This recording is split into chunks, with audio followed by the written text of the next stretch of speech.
All right, hi everybody. Welcome to the the Wells Fargo Center. Sitting right behind me is Governor Hickenlooper of Colorado, and the governor is a very wanted guy right now. And Governor, you were a finalist when you had your book out. You came and visited us, My Life in Beer and Politics, and at that time you were a finalist. And the big rumor was you might be the #2 on the ticket. Was there a degree of disappointment when you weren't? Well, it's one of those things that if you're asked, I mean, it's just to be considered is one of the biggest compliments and honors I think I've ever had. You spent a couple hours with Hillary Clinton really talking about issues and I mean just one-on-one.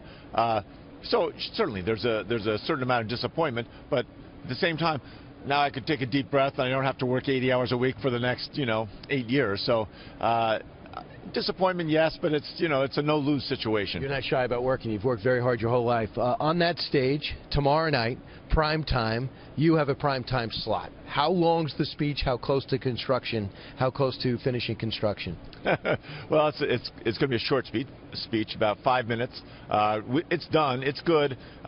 But we're still looking at trying to find, trying to get things back into language that people really hear, they feel and they understand. All right. And your focus? Well, obviously I spent 2/3 of my professional life has been in business, right? In the restaurant business, as a geologist in the oil business. So it'll be mostly focused around business. So, Governor, we had our own Pete Hegseth go to a rally, a pro-marijuana, pro-pot rally. You guys are the state that legalized it first. Now a lot of people want it legalized federally. Here's what Pete found when he went to this rally.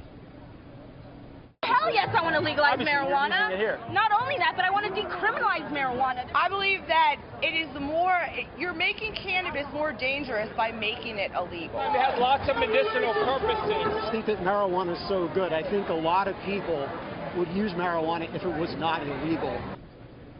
Governor, you were skeptical when it was legalized. That wasn't your idea. That's your state's idea. How do you feel about the push now to legalize it federally? Well, I've got to say, as someone who opposed it, we've made a lot of progress, and we're beginning to see, at least anecdotally, less drug dealers. And that's part of the goal. If you could get rid of the black market, drug dealers don't care who they sell pot to. We haven't seen a spike in teenage use. What about tax revenue? Tax revenue, we're a $27 billion enterprise, state government. Tax revenue is about $120 million. So it helps with mental health. It helps with getting more money to the police and regulators. But it's a drop in the bucket. And Governor, there's one thing that has been missing here at the convention. Has been talk of terror and homeland security. Even though there was a priest had his head chopped off, 3 attacks in Germany. You know what happened in Nice, and you know what happened in Orlando. Does that bother you? There hasn't been more talk of that? Well, there's been a fair amount of talk about it. I think it's one of those things that we look at the world situation and go back to before we invaded Iraq, and ISIS didn't exist. So there was clearly a vacuum that got created when we invaded Iraq. ISIS was created. We've got to all come together and fight it. There's no question. But do you think that the fact of the lack of focus on it, even though this seems to be raging, does it bother you? No, I don't think so. I think the parties come together. We understand what the major issues is. Public safety is always going to be #1. I'm not worried about that at all. One of the most successful governors has been Governor Brown. And Governor Brown yesterday of California said there should be a red alert, that Trump can win this thing, and there are some people who are really looking at these polls and getting worried in the Clinton camp. That's a paraphrase of Governor Brown. Do you back that?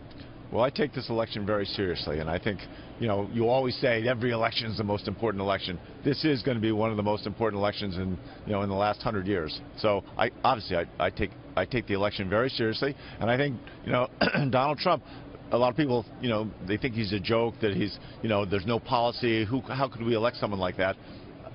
Anything could happen in this. The world is just behaving in strange ways. Yeah, he not only has a policy, he also releases VA policy. I'll tell you, I got to really encourage everyone to go get your book. My Life in Beer and Politics is brutally honest. You tell everything. A kid with acne, with glasses, with not many friends, and you just battle back with a dad passed away at the age of 8 years old, and it's a great success story. You made it in business, now you're making it in politics. Governor, thanks so much. No, thank you, Brian. I appreciate it.